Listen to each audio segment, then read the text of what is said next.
우리 목사님은 일주일에 한 번 정도 재판 받으시지만 저는 매일 집에서 재판 받기 때문에 예, 참 힘든데 예, 그래도 참 동병상련을 느낍니다.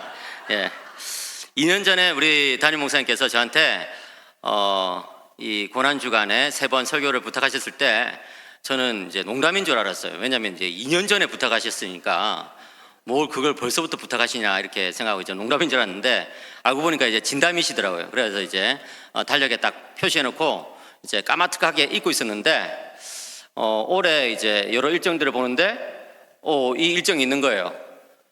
지난 2년이 어떻게 그렇게 빨리 흘렀는지 예, 정말 놀라울 정도인데 이 3일 동안 특별히 히브리서를 살펴보려고 합니다. 그래서 이 히브리서를 살펴보면서 정말 이 히브리서의 이 핵심적인 그 메시지가 여러분들 10년 가운데 큰 은혜로 와닿기를 축복합니다. 먼저 히브리서의 개요를 말씀드리려고 합니다. 이 히브리서의 개요는 아주 간단합니다. 그래서 제가 10초 만에 끝낼 수 있어요. 10초 만에. 여러분 마음속에 10, 9, 8, 7 이런 식으로 한번 마음속으로 한번 헤아려 보시기 바랍니다. 히브리서의 개요 시작하겠습니다. 히브리서는 편지인데 받는 사람, 보내는 사람, 연도 모릅니다. 끝. 이게 개요예요, 개요. 예, 10초가 안 지났겠죠? 제가 농담처럼 말했지만 이 히브리서는 굉장히 좀 독특한 서신이고 신비로운 그런 서신입니다. 왜냐하면 제가 방금 말씀드린 것처럼 이 편지를 누가 썼는지 또 누가 받았는지 또 언제 이 편지가 기록됐는지 아무도 모르기 때문에 그런 거예요. 그래서 초대교회부터 이제 쭉 내려오는 이야기 중에 하나가 뭐냐면은 이 히브리서는 멜기세덱과 같은 서신이다라는 별명이 있습니다. 여러분 멜기세덱이 누굽니까? 히브리서 7장에 보면은 멜기세덱에 대해서 여러 가지를 소개하는데 그 중에 한 부분이 아버지도 없고 어머니도 없고 족보도 없다 이런 이제 표현이 나오는데 히브리서가 그와 비슷하다는 거예요. 예, 도대체 어떻게 기록됐는지 알 수가 없으니까요. 그래서 이 히브리서의 별명이 멜기세덱과 같은 편지다 이런 별명이 있습니다. 그럼에도 불구하고 이 여러 학자들은 히브리서의 저자와 수신자 또 기록 연도에 대해서 여러 가지 썰들을 내놓았습니다. 조금만 소개를 하겠습니다. 교회 역사 속에서 히브리서는 바울이 기록된 것이다, 기록한 것이다 이렇게 오랫동안 그렇게 이제 추정해 왔습니다. 그래서 초대교회의 이제 주석이라든지 또는 종교개혁 시대의 주석만 보더라도 히브리서를 설명할 때 바울이 히브리인들에게 보낸 편지 이런 식으로 해서 이제 히브리서를 많이 소개를 했습니다. 그런데 사실은 바울이 썼는지 알 수가 없어요. 왜냐하면 나오지 않으니까. 또 교회 개혁자 루터는 아마도 이 편지를 아볼로가 썼을 것이다. 여러분 아볼로 아시죠? 예, 아볼로 바울의 동력자였던 아볼로가 썼을 것이다 라고 추적을 했습니다. 그런가 하면은 종교개혁자 칼빈은 이 편지를 누가가 썼을 것이다. 의사 누가가 아마도 이 편지를 썼을 것이다 라고 추정을 한 적이 있어요. 그런데 알 수가 없습니다. 왜냐하면 성경에 기록되어 있지 않으니까요. 그런가 하면 이 편지를 어떤 사람이 받았느냐, 이 편지의 수신자가 누구인가라는 질문에 대해서 또 여러 썰들이 있습니다. 예, 헬라인들일 것이다, 히브리인들 것이다, 여러 썰들이 있는데 그 중에 제일 유력한 썰은 로마에 있는 유대인 성도들일 것이다 라는 거예요. 저도 사실 거기에 동의합니다. 정확하게 알 수는 없지만 로마에 있었던 유대인 기독교인들에게 누군가가 이 편지를 썼다는 것이죠. 왠고하니 이 편지를 보면은 구약 성경이 수십 번 인용되어 있는데 그냥 굉장히 이제 수월하게 인용되어 있고 또 그렇게 많은 설명 없이 인용되어 있는 경우들도 많아요. 그러다 보니까 이제 이 편지를 받았던 사람들은 구약 성경에 굉장히 익숙했던 유대인들이 분명하다라고 추정을 하는 것이죠. 그런데 그보다 더 중요한 것은 이 편지의 수신자들이, 이 편지를 받았던 사람들이 박해 가운데 있었다는 거예요. 예, 굉장히 심한 박해를 받고 있었고 그 박해 때문에 어떤 사람들은 기독교 신앙을 버리고 예수님을 떠나서 그냥 다시 유대교로 복귀하고 있었다는 거예요. 이 박해가 너무 심하다 보니까 그냥 신앙을 포기한 사람들이 생기게 됐다는 것이죠. 그런데 이 부분은 확실한 것 같아요. 왜냐하면은 이제 이 히브리서를 읽다 보면은 굉장히 강력한 경고의 말씀이 많이 나옵니다. 너희들이 신앙생활을 처음 시작했는데 다시 돌아가려고 하는 거냐? 너희들이 이 신앙을 맛보았지만 다시 돌아가면 절대로 다시 회개할 기회가 없다, 이러면서 이 경고를 굉장히 강력하게 많이 하고 있는 것을 보게 되거든요. 이 히브리서 기자가 말이죠. 히브리서 저자가 말이죠. 그런 것을 보면은 이 히브리서를 받았던 수신자들은 아주 심한 고난과 박해 가운데 있었구나 하는 것을 우리는 분명히 알 수 있습니다. 기록연대는 여러 사람들이 추정을 하지만 아마도 주후 64년 이전이 아닐까 이렇게 생각을 하는데, 저도 그런 것 같다라고 생각합니다. 그런데 어쨌든 중요한 것은 히브리서의 수신자나 또는 히브리서의 발신자나 또 기록연대는 모른다 하더라도 그 내용만큼은 알아야 되는 거예요. 히브리서의 이 내용이 너무나 귀합니다. 여러분들이 이 히브리서를 이번 3일 동안 한번 읽어보시면 좋겠어요. 제가 3일 동안 오늘 내일 모레 이 3일 동안 히브리서를 다룰 텐데, 오늘 저녁부터 집에 가가지고 꼭 히브리서를 읽어보시기를 축복합니다. 보니까 저쪽 뒤에는 아멘을 안 하시는 것 같은데 나는 안 읽겠다 이런 다짐입니까? 그러지 마시고 전체가 13장밖에 안 되니까 이제 한번 읽어보시면은 한 시간 정도 만에 충분히 읽을 수 있어요. 길어도 1시간 반 안에는 다 읽을 수 있어요. 그래서 여러분들이 이 히브리서를 꼭 한번 읽어보시면 좋겠습니다. 히브리서가 이제 13장으로 되어 있다 보니까 그 안에 또 여러 주제들이 나와요. 그 많은 주제들을 다 다룰 수 없는데 그 모든 주제를 관통하는 하나의 중심 주제가 있는데, 그것이 뭐냐면은 예수님은 누구신가 라는 주제예요. 한번 따라해볼까요? 예수님은 누구신가? 한 번 더, 예수님은 누구신가? 이 주제를 중심으로 이 히브리서 기자는 크게 이제 이 편지를 3덩어리로 나눠서 썼습니다. 첫 번째 덩어리는요, 1장부터 4장 전반부인데요, 예수님은 누구신가? 예수님은 하나님의 맏아들이시다라는 거예요. 여러분, 이 맏아들이라는 표현이 독특하잖아요. 우리는 하나님의 독생자 예수님, 하나님의 외아들 예수님, 이렇게 알고 있었는데 독특하게 히브리서 기자는요, 하나님의 맏아들이다라고 이야기를 하고 있어요. 왜 그런지 오늘 제가 설교하면서 다 설명해 드립니다.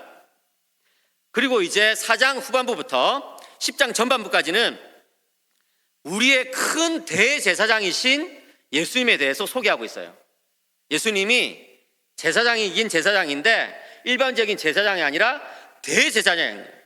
그런데 예수님이 대제사장이긴 대제사장인데 그냥 평범한 대제사장이 아니라 큰 대제사장이란 거예요. 제일 위대한, 유일한 대제사장이란 것이죠.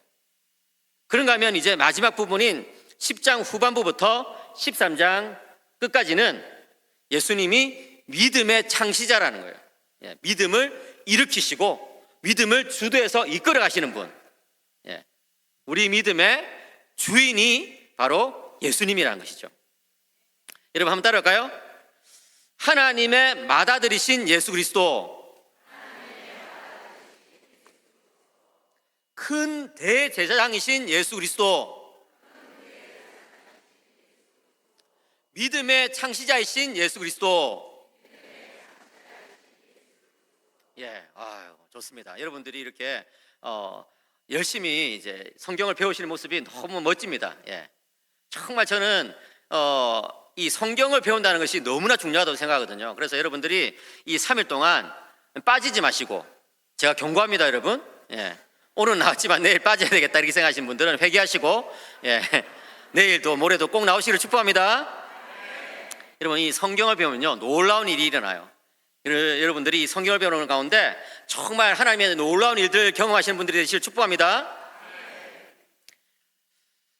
여러분, 예수님이 누구실까요? 예수님이 누구신지를 아는 것은 너무나 중요합니다. 예수님이 누구신지를 알 때에 우리 신앙의 모습이 결정되기 때문에 그런 거예요. 실제로 이 1세기 당시에 신약 성경이 기록되던 그때, 예수님께서 지상사역을 하시던 그때도 예수님이 누구신지에 대해서 여러 사람들이 여러 가지 생각들을 하고 있었고, 그 생각들에 따라서 살아가는 모습이 달라졌습니다. 어떤 사람들은 예수님이 경제적인 메시아시다, 라고 생각했습니다. 무슨 말입니까? 우리의 의식주를 책임지는 그런 메시아라는 거예요. 그런 사람들은 예수님이 막 떡을 나눠주실 때, 물고기를 나눠주실 때 정말 환호하면서 기뻐했습니다.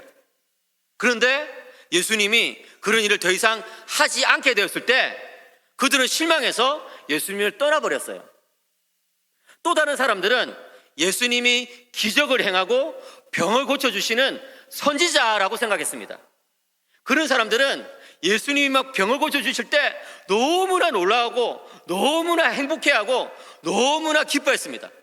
그래서 막 자기 친구들 데려가서 병고침을 받게 하고 자기 친척들을 데려가서 병고침을 받게 하고, 그리고 예수님이 병 고치는 그 모습을 옆에 서가지고 막 구경하면서 박수치고 좋아하고 이랬어요. 그런데 이제 예수님께서 그 일을 더 이상 하지 않게 되었을 때 그들은 다 실망해서 예수님을 배반하고 떠나버렸어요. 또 어떤 사람들은 예수님이 정치적인 리더, 군사적인 지도자라고 생각했습니다. 그래서 예수님이 언젠가는 우리 백성들을 모아가지고 무장 봉기시킨 다음에 이 칼과 몽둥이를 가지고 저 로마 사람들을 다 찔러서 무찔러 버릴 것이다. 그래서 이 로마 제국을 멸망시켜 버릴 것이다 라고 기대하면서 예수님이 그렇게 이 군사적인 지도자가 돼가지고 백성들을 모아서 이 전쟁을 행하기를 기다리고 있었어요. 그런데 예수님이 그렇게 하지 않는다는 것을 알게 됐을 때 그들은 너무나 실망해서 예수님을 떠나버렸고 예수님을 배반했습니다. 사랑하는 우리 거제교회 성도님 여러분, 여러분들에게 예수님은 누구십니까? 물론 예수님이 우리에게 좋은 것들을 주시고 우리 병을 고쳐주시는 것 나쁜 것이 아닙니다. 그런데 여러분, 그게 신앙의 본질일까요? 그게 진짜 우리가 교회 생활하는 이유라면 여러분들도 2000년 전에 그 많은 사람들처럼 예수님이 우리의 기대에 부응하지 못할 때, 예수님이 우리의 그런 어떤 소원들을 충족시켜 주지 못할 때에 너무나 쉽게 신앙을 버릴 것입니다. 저는 어릴 때부터 신앙생활을 하면서 정말 많은 사람들을 만났습니다. 제가 중고등학교 때 교회를 다니면서 정말 열심히 교회 생활하는 사람들을 보았어요. 그래서 문학의 밤을 하면, 여러분 문학의 밤 아세요? 문학의 밤이라는 게 있었습니다. 옛날에는. 문학의 밤을 하면 이제 막 이렇게 친구들을 초청해가지고 이제 이렇게 막 신앙송도 하고 또 연극도 하고 막 노래도 부르는 그런 어떤 시간을 가지는 것이었는데, 그 문학의 밤을 위해서 막 열심히 준비하는 그런 선배들을 많이 봤습니다. 한 번은 이 문학의 밤을 좀 더 그럴싸하게 하기 위해서는 낙엽을 주워 와야 된다는 거예요. 그래가지고 제가 저기 이 정묘산이라고 있습니다, 여러분. 우리 교회에서 그렇게 멀지 않은 그 정묘산에 가가지고 이 그 형들하고 누나들하고 낙엽을 주웠어요. 낙엽을. 그래가지고 막 낙엽을 막 이렇게 몇 봉다리를 주웠는데 저는 몇 봉다리만 주웠거든요. 근데 정말 열심히 있는 어떤 형은요, 낙엽을 이렇게 몇 가마니를 줍는 거예요. 몇 가마니를. 우와, 진짜. 그래가지고 막 우리 중고등부실을 그냥 완전 낙엽으로 그냥 확 채워가지고 그랬는데, 그렇게 열심히 신앙생활하던 그 형들과 누나들 중에는 지금은 더 이상 교회를 다니지 않는 사람들이 많이 있어요. 저는 대학 때 정말 열심히 책을 읽고 기독교에 대해서 토론하고 정말 여러 가지 어떤 지적인 이야기를 많이 하면서 그렇게 신앙생활을 했던 그런 여러 선배, 그 다음에 동기, 후배들이 있습니다. 근데 그들 중에 많은 사람들이 지금은 더 이상 신앙생활을 하지 않고 있다는 것을 알고 있어요. 어쩌면 여러분, 지금 여러분들이 이 자리에 나와가지고 이렇게 함께 말씀을 듣고 함께 즐거워하고 심지어 함께 찬양 부르고 함께 눈물 흘리고 기도를 하지만 어쩌면 우리들 가운데 어떤 사람들은 시간이 지난 다음에 교회를 떠나버릴지도 모릅니다. 왜 그럴까요, 여러분? 그것은 예수님이 누구신지에 대해서 분명한 답을 갖고 있지 못하기 때문에 그런 거라고요. 여러분, 예수님에 대해서 분명한 생각이 없으면요, 신앙생활이 화석화돼 버려요. 신앙생활이 딱딱해져 버려요. 마음이 굳어져 버려요. 여러분, 정말 설교를 하면서 제가 느끼는 안타까움이 뭔지 알아요? 눈은 뜨고 있는데 설교를 안 듣는 거예요. 그런 사람 다 보입니다, 여러분. 모르는 줄 알았죠? 다 본다고요. 우리 목사님 아마 저보다 더 잘 볼 거예요, 아마. 예? 저보다 더 목회를 오래 하셨으니까. 여러분, 이것은 정말 중요한 문제입니다. 내가 신앙생활 하는데도 별로 재미가 없고, 신앙생활 하는데도 생기가 없고, 예? 이런 게 왜 그러냐요? 왜 그런 거일까요? 예? 교회를 잘못 택해서 그런 겁니까? 그런 게 아니에요. 그런 게 아니라고요. 교회 친구가 없어서 그런 겁니까? 그런 게 아니라고요. 예수님이 누구신지를 모르기 때문에 신앙에 활력이 없는 것이고, 신앙생활이 나에게 기쁨이 안 되는 거라고요. 저는 여러분, 이 첫날부터 막 여러분들을 막 저주하고 여러분들을 막 뭐라고 하고 막 야단치고 이렇게 하고 싶지 않습니다, 여러분. 이래봐도 저는 굉장히 착한 사람이에요. 예, 생긴 것부터 좀 착하게 생겼잖아요. 믿어주세요, 여러분. 예. 근데 제가 시작부터 이렇게 좀 진지한 이야기를 하는 이유는 뭐냐면은, 오늘날 너무나 많은 한국교회의 신자들 가운데 예수님이 누군지 모르고 교회 생활을 하는 사람들이 너무나 많다는 거예요. 여러분, 오늘날 교회가 이렇게 소란스러운 이유가 무엇입니까? 그것은요, 신앙의 본질이 무엇인지 몰라서 그런 거예요. 신앙의 본질은요, 예수님은 누구신가? 이 질문에 달려 있는데, 교회를 10년, 20년 다녀봤자 뭘 합니까? 예? 목사, 장로, 집사, 권사라는 이런 어떤 타이틀을 가져봤자 뭘 하냐고요. 예수님이 누구신지 아직까지 정확하게 알지는 못하는데. 사랑하는 여러분, 반대로 예수님이 누구신지를 알면요, 우리의 삶 자체가 달라진다는 것을 믿으시기 바랍니다. 왜요? 예수님은 우리를 가만히 두지 않으시거든요.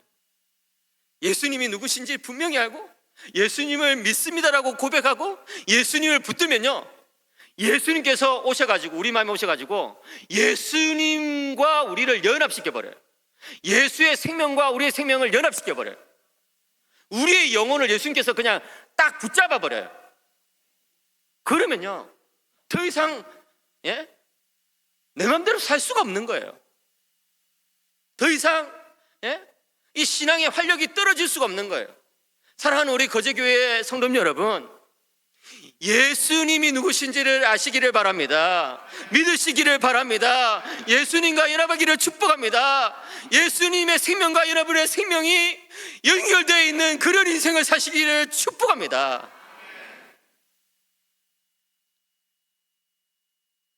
예수님의 생명과 우리의 생명이 연합되어 있다는 것에 대해서 히브리서 기자는요, 여러 가지 표현을 써요. 1장부터 4장만 보더라도 예수님과 우리가 한 형제가 되었다. 와, 예수님이 우리 형님 오빠래요. 와, 예수님이 우리와 한 형제가 되었다. 2장에 보면 그런 표현이 나와요. 또 예수님과 함께 참여한 바가 되었다. 예수님이 어떤 일을 하면 우리가 거기에 참여하고, 예수님이 이런 일을 경험하면 우리도 거기에 참여하고, 예수님이 어떤 영광을 누리면 우리도 거기에 참여한다는 거예요. 예수님과 함께 참여한 자가 되었다. 또 예수님이 들어간 안식에 들어가게 되었다. 이런 표현들. 안식, 여러분이 이 안식이라는 게 참 좋은 거 아니겠습니까? 그죠? 예수님이 들어간 안식에 우리도 들어가게 됐다. 이런 표현들, 여러 표현들을 쓴다고요. 사랑하는 여러분, 예수님과 같이 행동하고 예수님과 같이 말하고 예수님과 같이 생각하는 분들이 되시길 축복합니다. 이럴 때 우리 거제교회가 진짜 활기가 넘치게 되는 거예요. 저는요, 이제 우리 거제교회를 올 때마다 놀래요. 감사해요. 목사님이 매주마다 안 오시나? 매주마다 못 올 때도 있습니다. 죄송합니다. 제가 요즘 워낙 이제 여러 사역들이 많다 보니까 이제 주일날 다른 교회 가서 설교할 때가 굉장히 많아요. 그래서 저희 딸이 가끔씩 이렇게 이야기해요. 아빠는 언제 교회 다녀요? 이러면서 아빠는 목사인데 언제 교회 다녀요? 이러면서 그렇게 물을 때가 있어요. 교회 제가 매주 나갑니다. 그런데 이제 여러 교회들에서 이제 설교를 하다 보니까 우리 거제교회에 매주 못 올 때가 있는데, 그런데 이렇게 거제교회에 이제 예를 들어서 뭐 3주 만에 또는 뭐 한 달 만에 심지어 뭐 2달 만에 이렇게 올 때가 있는데, 그렇게 되면은 야, 교회 분위기가 느껴져요. 여러분들은 매주마다 나오시니까 그걸 잘 못 느낄 수도 있는데, 저는 이제 이게 가끔씩 이렇게 나오다 보면은 와, 우리 거제교회가 정말 이전보다 훨씬 더 생생하고, 우리 거제교회가 이전보다 더욱더 활기차고, 정말 이게 따뜻한 그런 공동체가 되었구나 하는 것을 느낄 수 있어요. 예. 우리 거제교회가 제가 이제 처음 우리 교회만 올 때만 해도, 제가 누군가를 비난하는 건 아닙니다, 여러분. 예, 용서하고 들으세요. 예. 예, 뭐 인사를 잘 안 하더라고요. 그러니까 제가 와도 그냥 뭐 인사를 잘 안 하고 그냥 표정이 굉장히 화가 난 표정 같대. 예? 예, 왜 그런지 몰라. 예? 교회에 뭐 안 좋은 일이 있으셨는지 막, 예? 예. 한 번은 제가 이제 설교 마치고 이제 나가는데 어떤 여성도님이 목사님, 예, 반갑습니다 하면서 인사하는 거예요. 그래서 저는 이제 제가 누군지를 안다고 생각했는데 어느 교회에서 오셨습니까? 묻더라고요. 예, 제가 이 교회 기관 목사인데 했더니 그래요? 이러면서 깜짝 놀라시는 거예요. 그만큼 서로에 대해서 별로 관심도 없고, 물론 이제 저도 잘못한 게 있죠. 저도 이제 더 자주 인사드리고 이렇게 해야 되는데 그렇게 못하는 저도 잘못한 것도 있는데, 그만큼 이제 조금 그랬는데, 요즘은 정말 분위기가 밝고, 정말 우리 이게 찬양대도 이렇게 찬양할 때 뭐 굉장히 표정이 밝으면서, 옛날에는 찬양대가 화가 난 줄 알았어요. 이게 뭐 남편하고 싸우고 오셨나? 왜 저러시지? 수요일마다 왜 저렇게 막 표정이 굳어가지고. 그런데 정말 이렇게 변화된 거 저는 정말 감사합니다. 네. 그런데요, 더 변화돼야 돼요. 이걸로는 아직 부족하다고요. 예? 여기서 멈추면 안 돼요. 사랑하는 여러분, 여러분들 안에 예수님이 살아 계시기 때문에 우리는 가만히 있을 수가 없다는 것을 기억하시길 축복합니다. 그래요, 여러분. 예수님이 살면요, 달라져요. 제가 작년에 우리 신학과 학생들을 몇 명 데리고 미국에 갔는데, 거기 이제 아주 큰 LA에 있는 어떤 큰 교회에서 저를 이제 설교 초청해가지고 설교를 이제 하게 됐습니다. 그런데 정말 이제 그 미국에 있는 교회인데 굉장히 큰 교회고, 너무 성도들이 예배에 집중해가지고 참 좋았습니다. 그래가지고 이제 목사님께 막 칭찬해드렸어요. 목사님 정말 귀하십니다. 이렇게 목회를 잘하시니 너무 참 훌륭하십니다. 이렇게 했더니 그 목사님이 교수님, 저는 목회하면서 딴 생각하지 않냐고 딱 하나만 기억합니다는 거예요. 그게 뭡니까? 라고 했더니 갈라디아서 2장 20절 말씀, 내 안에는 내가 사는 것이 아니라 그리스도께서 사신다, 이 말씀을 항상 기억하신다는 거예요. 그러고 보니까 그 교회 주보를 보니까 그 주보에 딱 그렇게 돼 있는 거예요. 영어로 써서 죄송합니다. Not I but Christ. 무슨 말이냐면 내가 아니라 그리스도께서, 이런 뜻이에요. 내가 아니라 그리스도께서 내 안에 사신다, 이런 뜻이거든요. 그 교회는요, 해년마다 이 모토를 바꾸지 않냐고 교회 표어를 계속 유지한다는 거예요. 그래서 야, 목사님 대단하시네요, 이렇게 이야기했더니 그 목사님이 이야기를 해주는 거예요.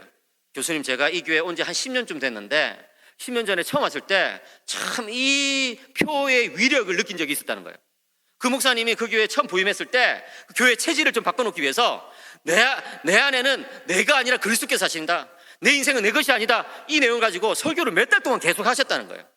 그런데 이제 설교를 하시면서 이제 딱 보는데 어떤 부부가, 중년의 부부가 교회에 들어오실 때는 이렇게 같이 딱 들어오시는데, 예배 드릴 때는 이제 완전히 나눠져 가지고 남편은 저쪽 끝에서, 아내는 저쪽 끝에서 예배를 드리는 거예요. 그게 이제 한두 주가 아니라 매주마다 계속 그렇게 하니까 이 목사님이 이제 눈에 딱 들어온 거예요. 그래서 언젠가는 저 부부를 만나 좀 상담을 좀 해야 되겠다, 표정도 너무 안 좋으시고 이러니까. 그런데 그 다음 주에 이제 딱 했는데 놀랍게도 그 부부가 같이 들어와 가지고 같이 예배를 딱 드리는 거예요. 그래서 목사님이 안도의 한숨을 딱 내쉬면서 야, 이제 뭔가 좀 화해가 이루어졌나 보다, 이렇게 생각하고 예배를 마치고 목양실에 갔는데, 글쎄 그 부부가 거기 목양실 앞에 딱 서 있는 거예요. 목사님 그 방 앞에서. 목사님 깜짝 놀래가지고 성도님들, 안 그래도 우리 성도님들을 만나고 싶었습니다 라고 이야기했더니, 이 성도님들이 이 목사님 방에 딱 들어가가지고 그렇게 이야기를 하는 거예요. 목사님, 사실은 저희 부부는 이 교회에 원래부터 다니는 그런 부부가 아니라고, 그런 성도가 아니고 이 이웃에 있는 조그마한 개척교회에서 섬기던 부부입니다. 집사 부부입니다. 이렇게 이야기하는 거예요. 어떻게 해서 우리 교회에 오시게 됐습니까? 라고 이야기하니까 우리가 교회를 이제 열심히 섬겼는데, 그 부부가 교회를 열심히 섬기는 좋았는데 안타깝게도 이 부부 사이가 좋지 않았던 거예요. 부부가 너무 이렇게 서로 많이 다투고 그렇게 서로를 힘들게 한 거예요. 그래가지고 이 부부가 결심하기를, 막내가 대학을 들어가면 이제 우리는 이혼이다. 예. 미국에서는 그렇게 이제 하는 경우들이 많습니다. 이제 대학을 워낙 이제 다른 주로 멀리 떠나기 때문에 그때부터는 이제 부모를 찾아오는 일이 굉장히 드물거든요. 그러니까 막내가 이제 대학을 들어가면 이제 우리는 이혼이다 이랬는데, 그 해가 이제 막내가 대학을 들어가는 해인 거예요.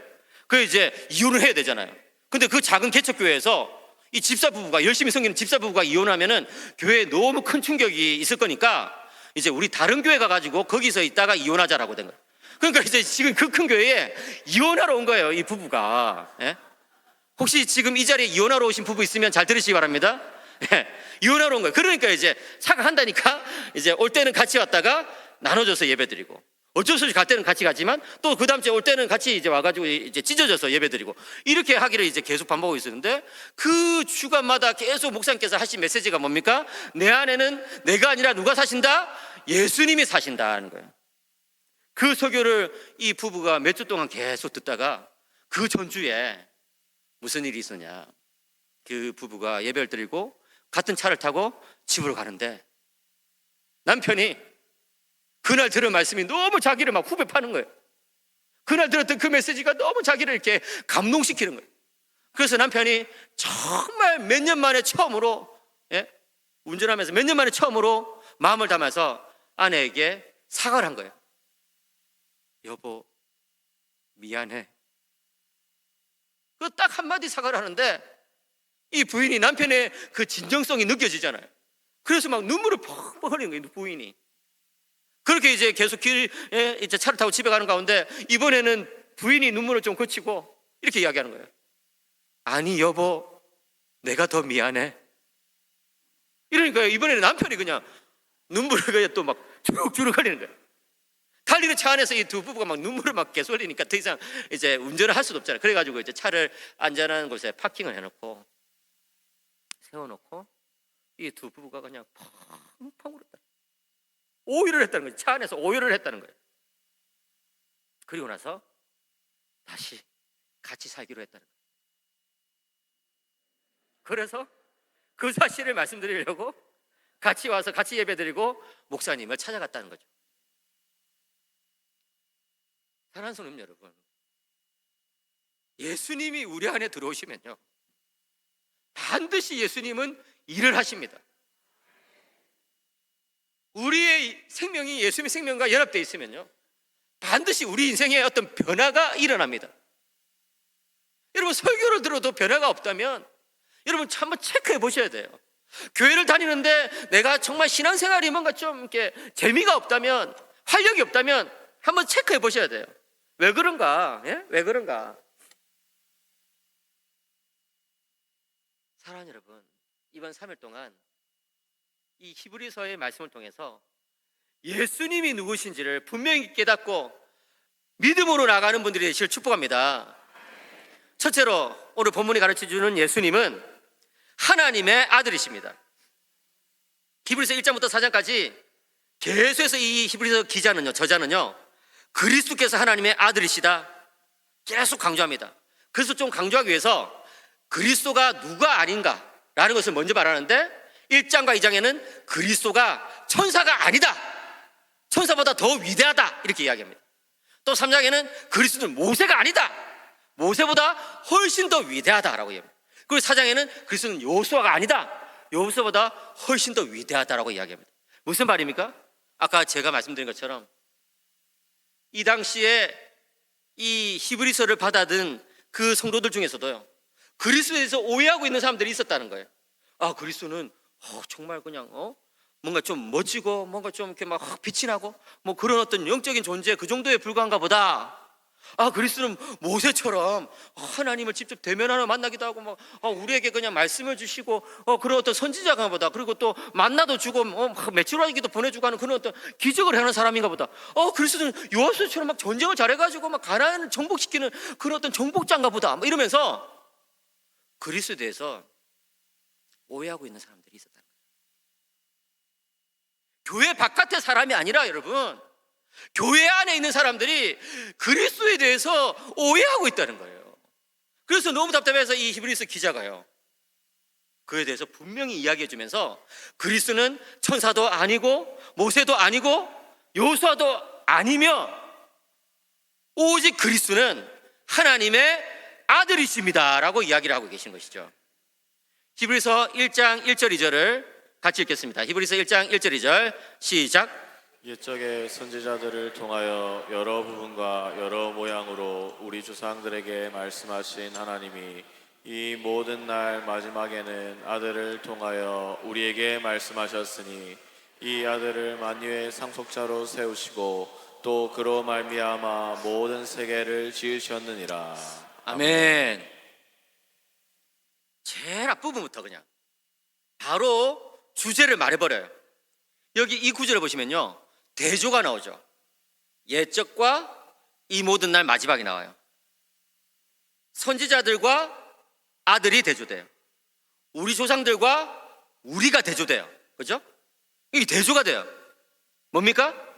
뭔가 좀 다른 게 있다는 거예요. 예? 이 구약 시대와 지금 신약 시대가 겉으로 봤을 때는 뭐 비슷해 보이지만 분명히 다른 것이 있다는 거예요. 옛적은 뭡니까? 구약 시대예요. 이 모든 날 마지막은 뭡니까? 신약 시대부터 예수님께서 재림하시는 그때예요. 지금 우리가 살아가고 있는 이 시대예요. 여러 부분과 여러 모양이라는 것은 환상이나 꿈이나 또는 장소의 이동이나 기적적인 방식으로 하나님께서 이 선지자들에게는 그런 식으로 말씀하셨다는 거예요. 그런데 이 모든 날 마지막에 이제 예수님이 오신 이후에는 하나님은 어떻게 말씀하신다는 거예요? 누구를 통해서 말씀하신다는 거예요? 아들을 통해서 말씀하신다는 거예요. 여러분 한번 따라해 볼까요? 아들을 통하여 말씀하신다. 이것을 조금 어려운 신학용어로 예수 그리스도는 하나님의 최종 계시라고 표현합니다. 예, 한번 따라해 볼까요? 하나님의 최종 계시. 최종 계시라는 것은 이제 마지막 계시라는 거예요. 말하자면은 하나님은요, 이 태초에 천지를 창조하실 때부터 계속해서 계시를 주셨다는 거예요. 하나님이 누구신지 알려주셨다는 거예요. 예? 내가 어떤 자다, 내가 여기 있다, 나는 이런 일을 행한다, 나 너희들에 대해서 이런 생각을 가지고 있다 이러면서 여러 가지 계시들 계속 주셨다는 거예요. 그런데 그 많은 계시들 가운데 마지막으로 주어진 계시가 누구라는 거예요? 아들이라는 거예요. 예수 그리스도라는 거예요. 아들 멋있죠? 아들 하면 어떤 생각이 드십니까? 아들? 예, 아들 하면 여기 가운데 이제 아들을 둔 부모님들도 계신데, 예, 아들에 대한 생각이 좋은 부모도 계실 거고 안 좋은 부모도 계실 거예요. 제가 한 달 전쯤에 저기 울산에 어디 집회를 갔습니다. 우리 교단 말고 합동교단에 이제 교회였는데, 거기 가서 이제 담임 목사님하고 만나가지고 식사를 하는데, 교회 목사님 젊으신데 목회를 잘 하시더라고요.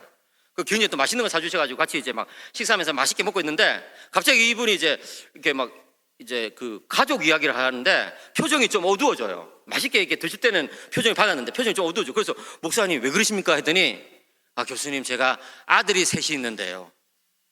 그때부터 이제 굉장히 이제 저도 좀 표정이 어두워질만 하다 이런 느낌이 좀 왔어요. 아들이 셋이 있는데요. 첫째는 고등학생, 둘째는 중학생, 셋째는 초등학생인데, 첫째 고등학생이 사춘기를 좀 늦게 해가지고 지금 사춘기를 하고 있고, 둘째 중학생은 사춘기를 제때 하게 해가지고 지금 사춘기를 하고 있고, 셋째 초등학생은 사춘기를 좀 빨리 해가지고 지금 사춘기를 하고 있다는 거예요. 야, 아들 셋만 해도 진짜 저는 머리가 복잡해지는데, 아들 셋이 한꺼번에 사춘기를 하고 있으니까, 야, 순간적으로 그 목사님이 얼마나 불쌍한지. 저도 이제 더 이상 음식이 넘어가지가 않아요. 저도 아들이 하나 있는데 사춘기를 굉장히 심하게 앓았거든요. 예. 물론 이제 제 아들이 중학교 2학년 때 예수님 만나고 나서부터는 완전히 달라져가지고 정말 교회 생활도 열심히 하고, 예, 진짜 막 바뀌었어요. 완전히 바뀌었어요. 그런데 그 전에 사춘기를 엄청 오랫동안 앓았어요. 예. 자그마치 초등학교 4학년 5월부터 중학교 2학년 8월까지 제가 정확하게 기억하고 있습니다. 잊어버릴 수가 없어요, 진짜. 이 녀석이 얼마나 사춘기를 해가지고 막 엄청 이제 저와 제 아내를 힘들게 했는지, 진짜 정말 어두운 터널을 지나갔더니, 정말 저는 진짜 아들 생각하면 그때 생각나가지고 진짜 화가 날 때도 있고 막, 예, 정말 진짜. 예? 그 당시에 진짜 저는 그 아브라함의 심정이 이해가 되더라고요. 아브라함한테 하나님께서 그 아들을 바치라고 했을 때 왜 아브라함이 하나님께 그 아들을 바칠 수 있었는지, 진짜. 그 당시에 저한테도 그렇게 말했으면 그냥 바로 그냥 바쳤을 거예요. 그냥 바로 그냥. 어디 칼 없나 이게 바로 그냥 확. 죄송합니다. 농담입니다, 여러분. 농담입니다. 농담과 진담을 좀 구분해서 들으셔야 돼요.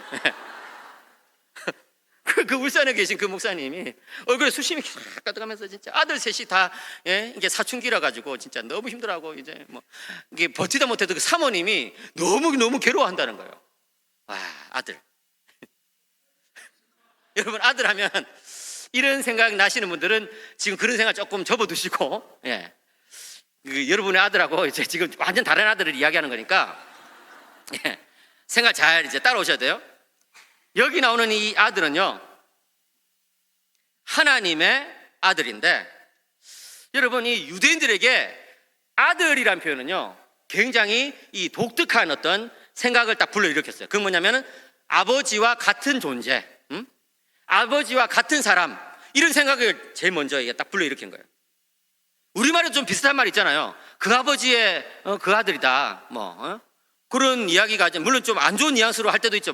저희 어머니도 제가 막 속 썩이면 이씨 그 아버지 그 아들이다 이러면서 저한테 그렇게 야단친 적도 있었거든요. 근데 뭐 좋은 뜻으로 쓰기도 하잖아요. 야, 그 아버지가 훌륭하니까 아들도 훌륭하구나 이러면서. 그게 무슨 말입니까? 그건 단지 어떤 생김새만 닮았다는 것이 아니라 성격이나 습관이나 어떤 행동 방식이 너무나 똑같다. 그죠? 그럴 때 우리가 이제 그 아버지의 그 아들이 이렇게 이야기하잖아요. 근데 유대인들은 그런 생각이 더 강했어요. 유대인들은요, 아들을 낳으면 자기하고 똑같은 사람을 이제 낳았다고 생각하고 그렇게 훈련시키고 신앙을 훈련시키고 이렇게 했단 말이에요. 다시 말해서 아버지와 아들이 본질이 똑같다는 거예요. 유대인들에게는. 그러니까 여러분, 하나님이 아들이 있다는 것은 무슨 뜻입니까? 하나님의 본질과 그 아들의 본질이 어떻다? 똑같다는 거예요. 똑같다. 그렇기 때문에 그 아들도 역시 하나님이시고 그 아들이 하나님이 누군지를 너무나 잘 보여준다는 거죠. 그래서 여러분, 그 아들이 이 땅에 오셔가지고 33년을 사시면서 말씀을 하실 때 사실은 그 아들이 말을 했지만 누가 말한 거나 마찬가지예요? 하나님 말한 거죠. 마찬가지예요. 똑같아요. 똑같으니까. 그 아들이 사람들을 사랑하실 때 그 아들이 사람 사랑했지만 누가 사랑하나 마찬가지예요. 그 아버지가 하나님이 그 사람들을 사랑한 것과 똑같은 거예요. 그 아들이 행한 모든 것은 사실은 어떤 거? 하나님이 행하신 것이 똑같다는 거예요. 그대로 나타난다는 거예요. 맞습니까? 그렇기 때문에 여러분, 예수님이 하나님의 아들이라는 사실은요, 하나님이 직접 이 땅에 오셔가지고 우리 인간들을 사랑으로 섬겨주셨다는 것을 보여주는 거예요. 그전에는요, 하나님이 그런 사실들을 보여주셨어요. 어떻게? 꿈이나 환상이나 또는 어떤 음성이나 여러 가지 기적이나 이런 것들을 통해 가지고 보여주셨다고요. 그런데 이제 이 모든 날 마지막에 하나님이 하도 답답해가지고 이제 내가 직접 내려가지고 이 하나님 직접 내려오셔가지고 그냥 일을 해야 되겠다라고 해가지고 하신 게 뭐냐면 그 아들을 이 땅에 보내셔가지고 인간의 몸을 있게 하시고 이 땅 가운데 우리 가운데 살게 하셔가지고 하나님이 어떤 분이신지를 분명히 보여주신 거예요. 사랑하는 여러분, 그렇기 때문에 예수님을 바라보는 분들이시 축복합니다. 하나님이 누구신지 궁금한 분들 있습니까? 하나님을 좀 보여주면 안 됩니까? 라고 묻는 분들 있습니까? 예수님을 바라보시기를 축복합니다. 예수님을 보면 하나님이 거기에 나타나는 거예요.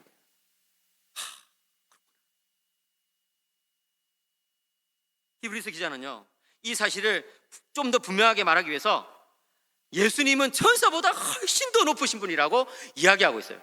이게 왜 그런가? 제가 주석책을 좀 뒤져보니까 그 당시에 천사에 대해서 여러 가지 생각들이 있었더라고요. 첫 번째로 어떤 그룹은요, 이 천사가 너무나 위대하기 때문에 사실 우리들은 하나님을 직접적으로 예배하는 것은 너무나 두려운 일이고, 하나님을 예배하다가 혹시나 잘못하면은 이제 죽임 당할 수도 있고 큰일 날 수도 있으니까 10계명 1계명이나 2계명을 어길 수도 있으니까 천사를 대신 예배합시다. 천사를 대신 예배하면 하나님이 기뻐하실 겁니다 라고 생각하는 그런 천사 숭배자들이 있었다는 거예요. 또 어떤 사람들은요, 이 사해 바다, 사해 근처에서 이제 머물던 어떤 쿰난 공동체라는 이런 사람들인데, 이거는 뭐 듣고 잊어버리셔도 됩니다. 어쨌든 이 쿰난 공동체라는 사람들인데, 이 사람들은 어떻게 생각하냐면은 천사가 영적인 존재 중에서 제일 높다는 거예요. 하나님 다음으로 제일 높다는 거예요. 그래서 구약에 메시아가 오신다, 뭐 메시아가 오실 것이라 이런 약속이 있지만, 메시아가 오신다 하더라도 천사장 미가엘보다는 낮을 거야. 이렇게 생각하는 천사장 미가엘 숭배자들이 또 있었다는 거예요. 또 그런가 하면은 저기 이집트 북쪽에 알렉산드리아라는 도시가 있는데, 그 알렉산드리아라는 도시에 또 어떤 유대인들은요, 하나님과 우리 사이를 연결하는 그 중보자는 천사입니다. 천사. 아니 모세가 율법을 받을 때도 보세요, 천사의 손을 빌어가지고 모세가 율법을 받은 거 아닙니까? 그렇기 때문에 우리의 중보자는 예수가 아니라 천사입니다. 천사. 이러면서 예수님 대신에 천사를 중보자로 생각하는 그런 그리스도도 있었다는 거예요. 지금 이 히브리서를 받아들었던 이 수신자들이 이 세 개의 그룹 가운데 어떤 그룹에 속하는지 우리는 모릅니다. 수신자도 누군지 모르는 상황에서 그런 것도 어떻게 알아요? 근데 분명한 것은 그 당시에 유대인들 가운데서는 천사를 숭배하거나 천사를 대단하게 생각하는 사람들이 많았다는 거예요. 그런데 히브리서 기자는 뭐라고 합니까? 예수님이 천사보다 높다 낮다? 높다는 거예요. 어떻게? 지극히 높다는 거예요. 천사들은 종에 불과하지만, 섬기는 자에 불과하지만, 예수님은 아들이라는 거예요. 아들. 예수님은 주인과 똑같다는 거예요. 사랑하는 여러분, 오늘날 우리 한국의 기독교인들 가운데 천사를 숭배하는 사람들은 거의 없을 거예요. 가끔 로마 가톨릭 신자들 가운데서는 뭐 수호 천사 이렇게 이야기하면서 막 성경에도 안 나오는 이야기를 하면서 천사를 막 이렇게 떠받드는 그런 사람들이 있을지 몰라요. 근데 우리 개신교 신자들 중에서는, 우리 장로교 신자들 중에서는 그런 사람들 없겠죠. 그런데 문제는 뭡니까? 교회에 나오지만 엉뚱한 것에 마음이 뺏겨 있는 사람들이 있다는 거예요. 엉뚱한 것에. 야, 오늘은 찬양대가 얼마나 찬양을 잘하는지 보자. 찬양대의 이 음악성을 내가 한번 평가해 봐야 되겠다. 지휘자가 지휘를 잘하는지 보자. 우리 또 소프라노가 음을 제대로 맞추는지 보자. 혹시나 삑사리를 내기만 해봐라 진짜. 이러면서 모두 관심사가 그냥 찬양대에 가 있는 사람들이 있을지도 몰라요. 또 어떤 사람들은 설교 시간에 목사님의 말씀을 듣지 않고, 우리 목사님 오늘 어떤 넥타이를 하고 나왔나, 빨간 넥타이를 하고 나왔나, 파란 넥타이를 하고 나왔나, 우리 목사님 오늘 이발을 했나 안 했나, 이런 것에 엉뚱해가지고.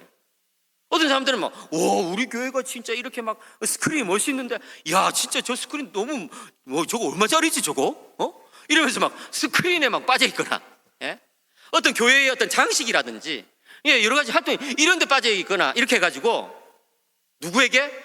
예수님께 집중하지 못하는 사람들이 있을 수 있다는 거예요. 사랑하는 여러분, 교회에 여러 가지 활동들이 많은 거 좋은 일입니다. 교회에 이렇게 멋진 찬양대가 있다는 거 좋은 일이죠.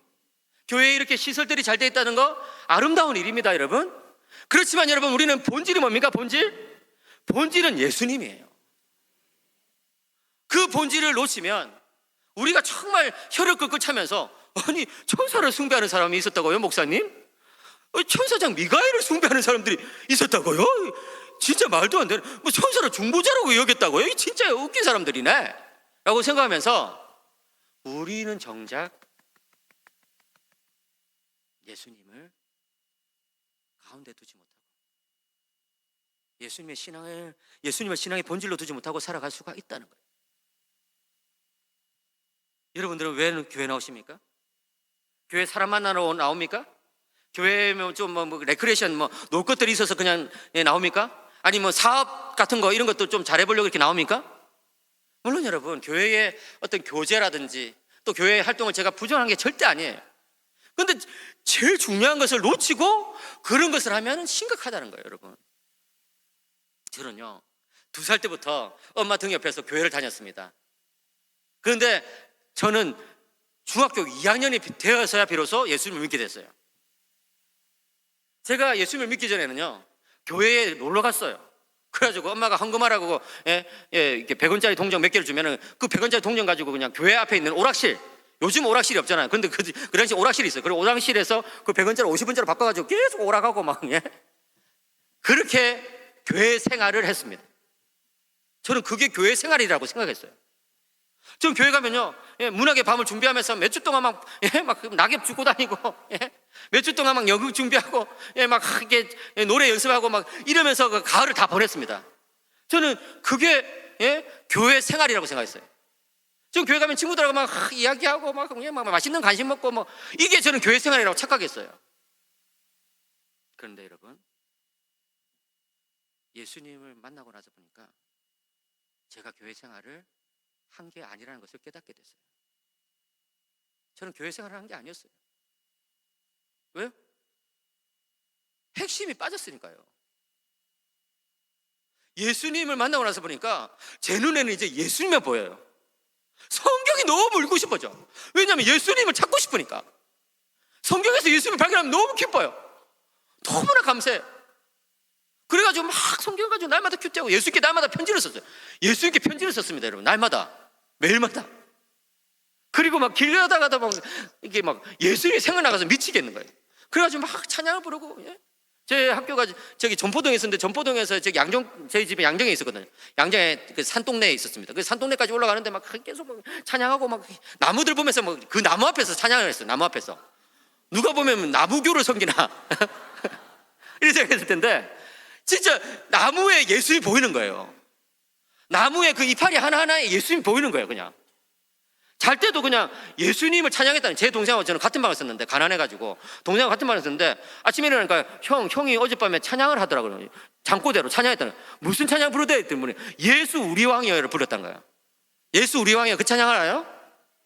예, 예수 우리 왕이여 이곳에 오소서. 잠꼬대로 그 찬양을 불렀다는 거예요. 왜? 예수님이 너무 좋으니까. 교회 가도 예수님밖에 안 보여요. 이제는 친구들이 보이고 막 놀게 보이고 그랬는데 이제 교회는 예수님밖에 안 보여요. 목사님이 예수님 말씀 해주시면 너무 기뻐가지고 목사님 설교를 좀 더 해주시면 좋겠다. 그냥, 예? 왜 주일이 일요일밖에 없냐?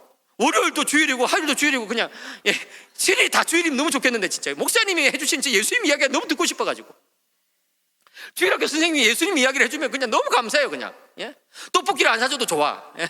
새우깡을 안 사줘도 좋아. 예수님 이야기만 해주면 저는 너무 좋은 거예요. 그냥. 왜요?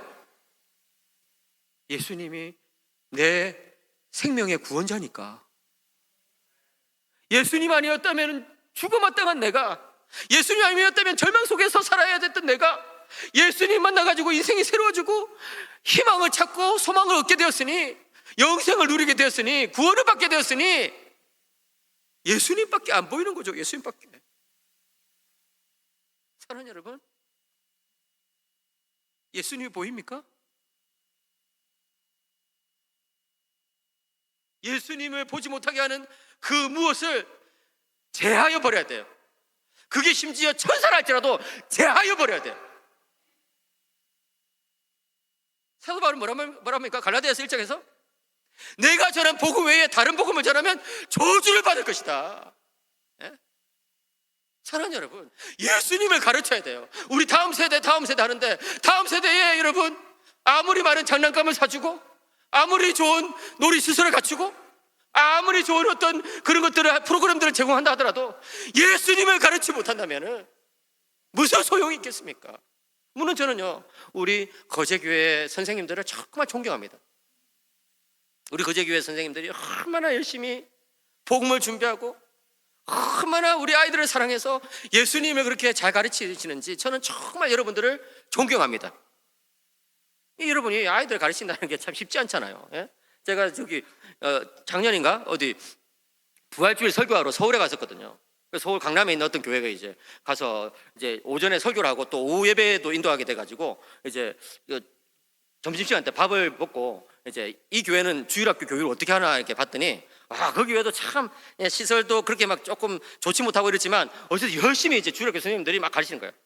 딱 보니까 이제 한 30대 초반쯤 되는 어떤 여자 선생님이 이제 초등학교 고학년 아이들, 한 5학년, 6학년 아이들 이렇게 모아놓고 막 열심히 성경 가르치는 거예요. 막 그날 이제 성경의 주제가 이제 그 예수님께서 물을 포도주로 만드시는 막 이런 장면인데 막 열심히 가르치면서 예수님께서 이렇게 막 물을 포도주로 바꾸시듯이 정말 예수님 우리 삶을 바꿔주시고 말하면서 막 열심히 가르치는데 이 남자아이들 한 두세 명이 안 들어요. 계속 이렇게 놀고 막 선생님 놀리고 막 방구를 끼고 진짜 막 엉망진창이 엉망진창. 그래가지고 이제 마칠 때 이제 순서가 돼가지고 어떤 남자한테 그 선생님 기도를 시킨 거예요. 야, 누구 기도하고 이제 마치자 했는데 이 아이가 이런 거예요. 예수님, 물을 포도주로 만드는 마법을 보여주셔서 감사합니다. 오늘부터 저에게도 이 돌들이 장난감으로 변하는 마법을 보여주시기 바랍니다 하면서 엉뚱한 기도를 하고 있는 거예요. 기도 마치니까 이 선생님이 거의 막 눈물을 흘릴 것 같아요. 너무 이제 이 성경부를 내가 참 잘못했다는 어떤 그런 생각이 들어서 그런지 몰라도. 근데 제가 봤을 때는 그 선생님이 잘하신 거예요. 근데 그 아이들이 문제지. 근데 저는요, 정말 그때 감동을 받은 게 그런 아이들에게도 예수님을 전하시는 그 모습이 너무나 아름다워 보이고 너무나 멋져 보이더라고요. 사랑하는 여러분, 기독교의 본질은 예수님입니다. 예수님이 천사보다 모세보다 요수보다 그 누구보다 더 높은 분이라는 것을 안다면, 예수님의 하나님의 아들 하나님이시라는 것을 안다면 우리는 예수님께 집중해야 되고 예수님만 경배해야 되고 예수님만 사랑해야 되고 예수님만 주목해야 하고 예수님만 닮아가야 합니다. 사랑하는 여러분, 예수님을 무시하지 말고 오직 예수님께 집중하는, 예수님께 붙어있는 분들이 되시길 축복합니다. 이제 둘째로 예수님은요, 하나님의 맏아들이십니다. 한번 따라해볼까요? 하나님의 맏아들. 여러분, 정말 기가 막힌 것은 뭐냐면요, 이렇게 높으신 예수님이 하나님의 뜻 가운데서 천사보다 더 낮아지신 때가 있었다는 거예요. 2장 9절 한번 읽어보겠습니다. 2장 9절 시작. 오직 우리가 천사들보다 잠시 동안 못하게 하심을 입은 자 곧 죽음의 고난 받으심으로 말미암아 영광과 존귀로 관을 쓰신 예수를 보니 이를 행하심은 하나님의 은혜로 말미암아 모든 사람을 위하여 죽음을 맛보려 하심이라. 아멘. 히브리서 기자는요 1장에서 예수님이 천사보다 높으시다, 천사보다 훨씬 더 탁월하시다, 이걸 계속 이야기했어요. 그런 다음에 2장에서 난데없이 그 높으신 예수님이 천사보다 낮아지신 때가 있었다고 이야기하면서 우리를 놀라게 하고 있습니다. 그것은 뭐냐? 그리스도께서 이 땅에 인간의 몸을 입고 오셨다는 거예요. 그뿐 아니라 그리스도께서 죽음을 맛보셨다는 거예요. 죽음을 맛보셨기 때문에 천사보다 잠깐 낮아지신 거예요. 왜? 천사는 안 죽으니까요. 여러분, 천사는 영적인 존재예요. 영적인 존재가 죽는다는 것은 좀 이상하잖아요. 아닌 게 아니라 누가복음 20장 35절 36절을 보시면 예수께서 이렇게 말씀하십니다. 제가 빨리 읽을게요.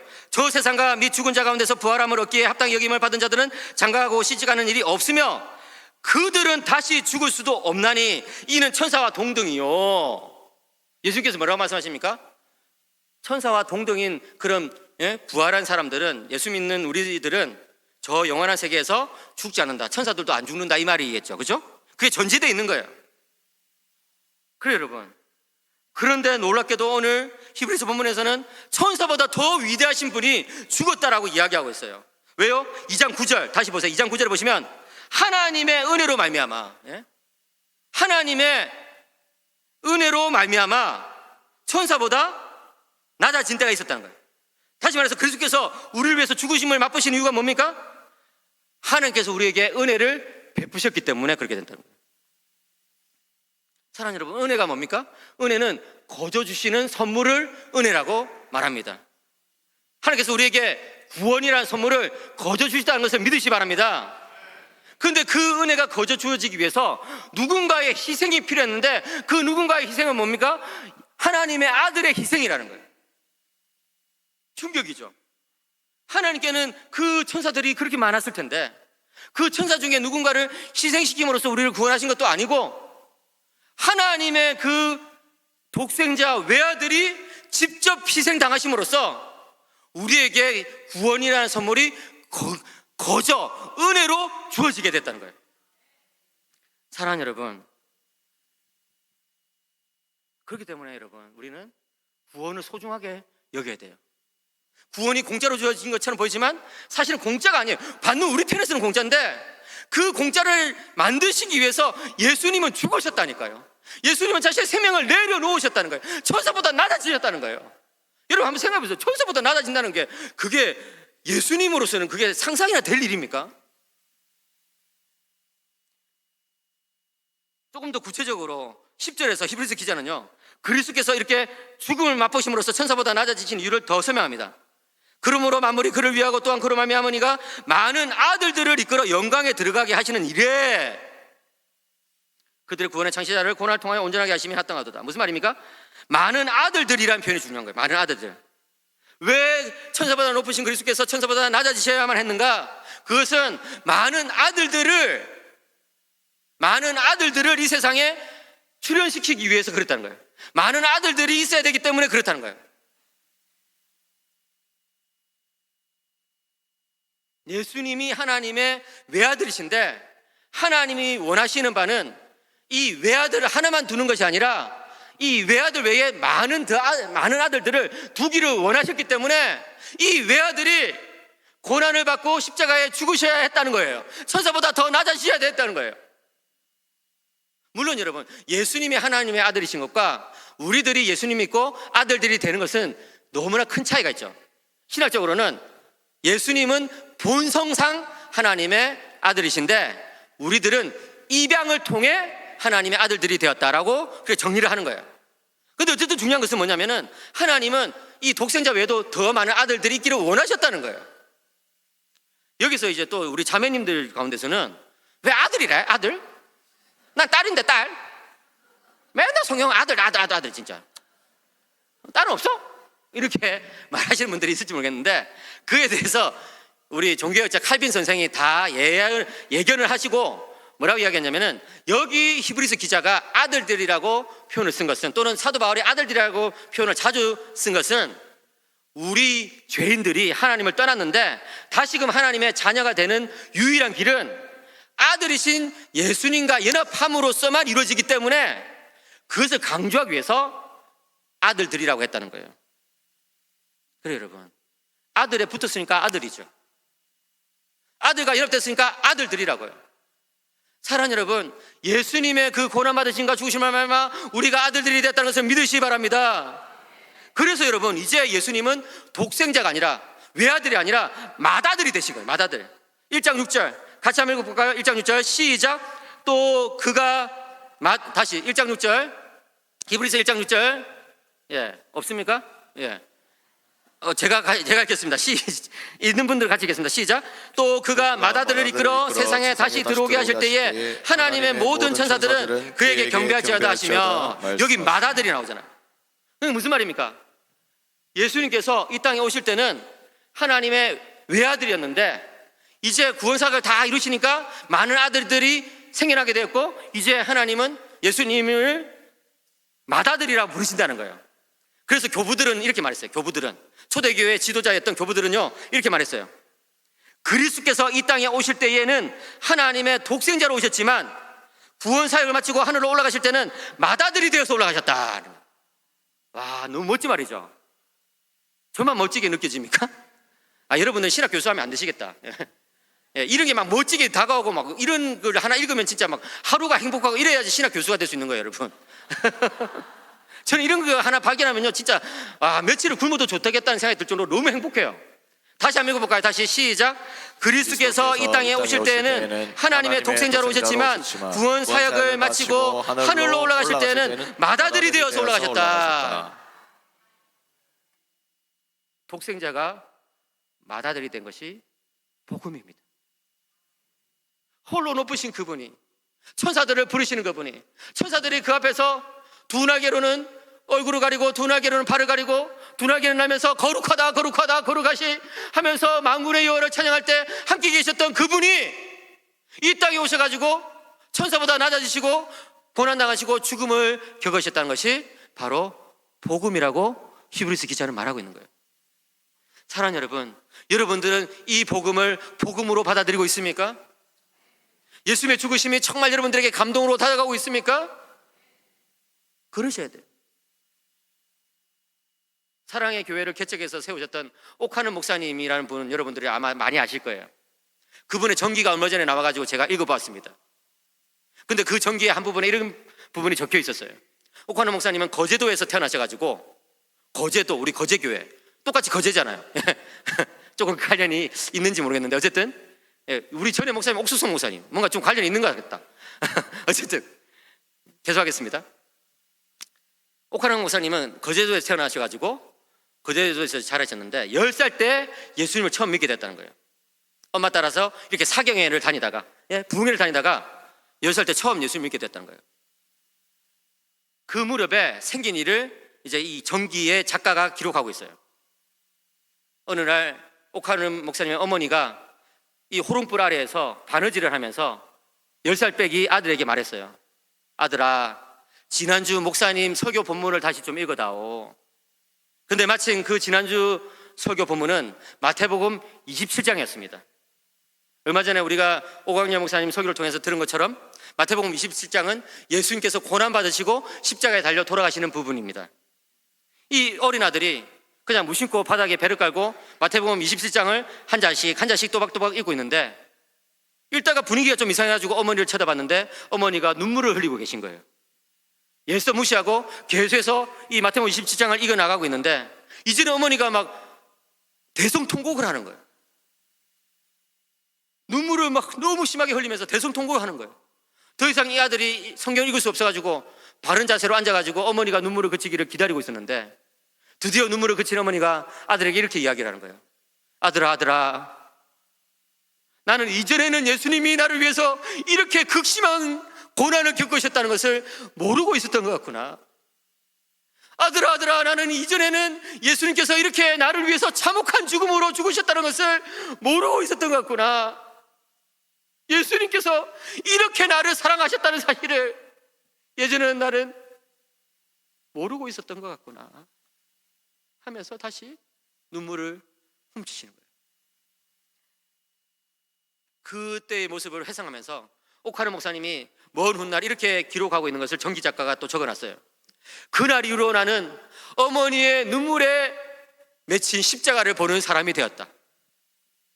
나는 이때까지 살아오면서 십자가에 대한 수천 편의 설교를 읽고 들었지만 어머니의 영롱한 눈물에 비친 십자가만큼 강력한 메시지를 접한 적은 없다.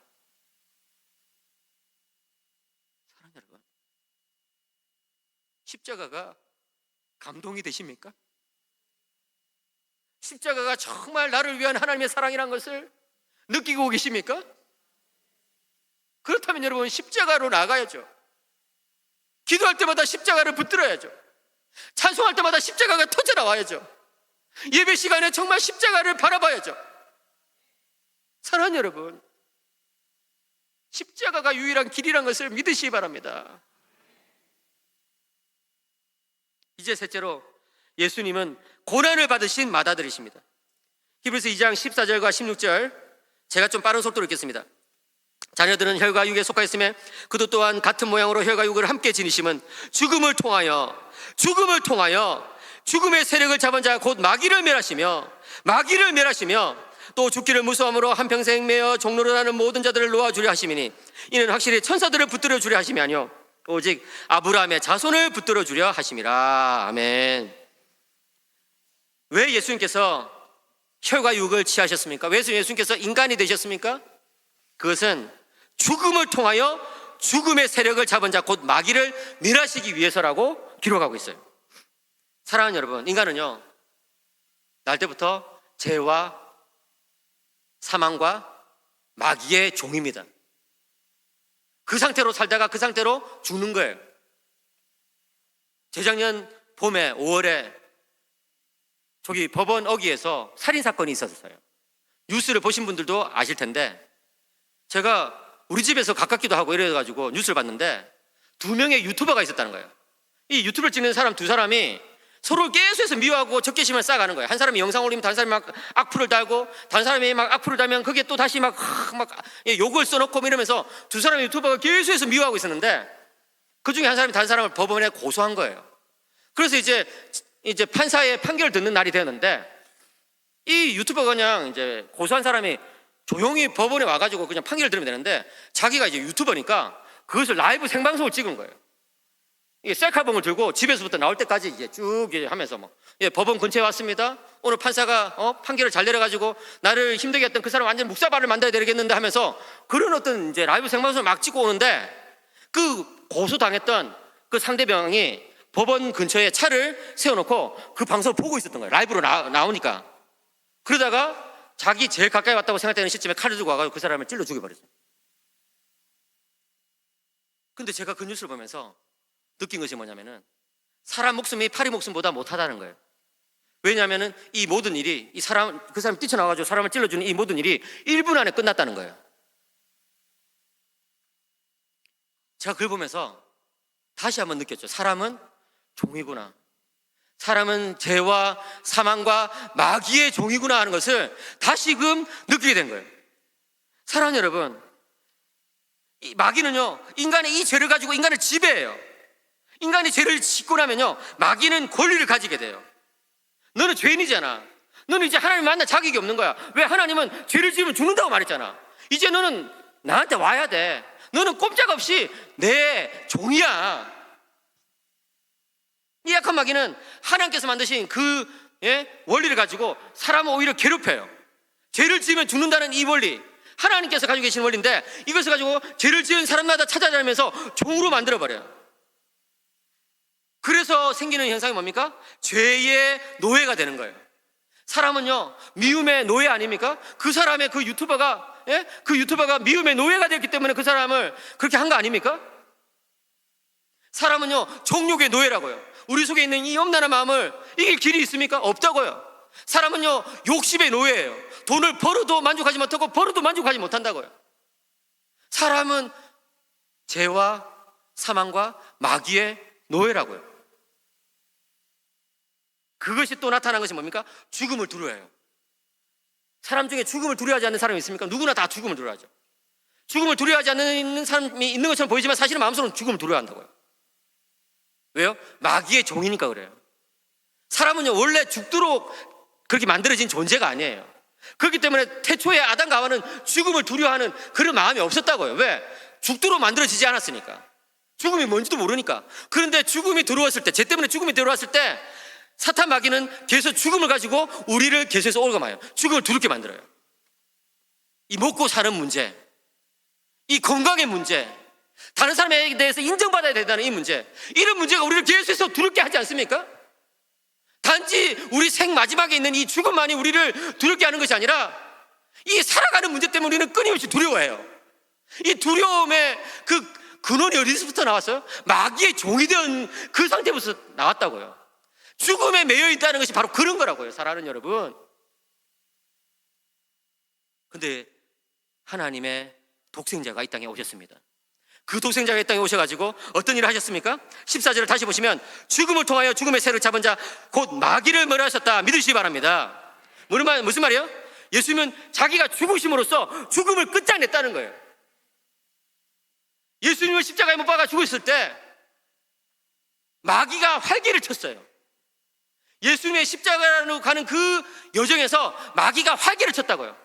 단지 가룟 유대에게만 마귀가 들어간 게 아니에요. 대제사장에게도, 장로들에게도, 그 군중들에게도 마귀가 활개를 치고 있었던 거예요.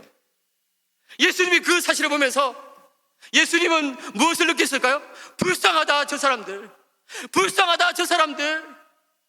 한때는 나한테 빵 달라고, 물고기 달라고, 병 고쳐 달라고 정말 살아가는 문제 때문에 이 사망의 죽음의 종로들 하면서 살아가더니 이제는 사탄 마귀의 종이 돼가지고 나를 죽이려 하는구나. 불쌍하다 저 사람들. 그런데 이제 예수님께서 어떻게 하셨어요? 그들의 모든 것들을 다 받아내셨어요.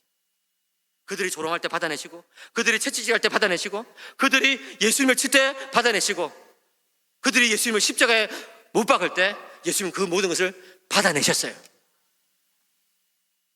그래서 사람들은 끝이 난 줄 알았어요. 심지어 사탄 마귀도 끝이 난 줄 알았겠죠. 신이 났겠죠. 그런데 이게 웬일입니까? 죽으신 그분이 다시 부활하셨습니다, 여러분. 죽으신 그분이 죽음을 끝장내셨습니다, 여러분. 이게 뭐예요? 이게 복음이에요. 그래서 사랑하는 여러분, 이제 우리는 죽음의 종로로 살지 않는 거예요. 10절에서 히브리서 기자는 그것을 이렇게 말해요. 그로 말미암아 아무리 그를 위하고 또한 그로 말미암아 네가 많은 아들들을 이끌어 영광에 들어가게 하시는 이래. 사랑하는 여러분, 예수님이 왜 죽으셨냐고요? 예수님이 왜 마귀의 손에 넘겨주셨냐고요? 왜 예수님이 그렇게 무력하게 십자가에 달려 돌아가셨냐고요? 그것은 많은 아들들이 나타나서 이제 그 아들들이 죽음의 종로를 하지 않냐고, 먹고 사는 문제에 연연하지 않냐고, 건강의 문제에 목숨 걸지 않냐고, 이제는 영광스러운 삶을 살도록, 이제는 영광에 들어가서 영광을 누리면서 살아갈 수 있도록 그렇게 예수님께서는 죽으신 거예요.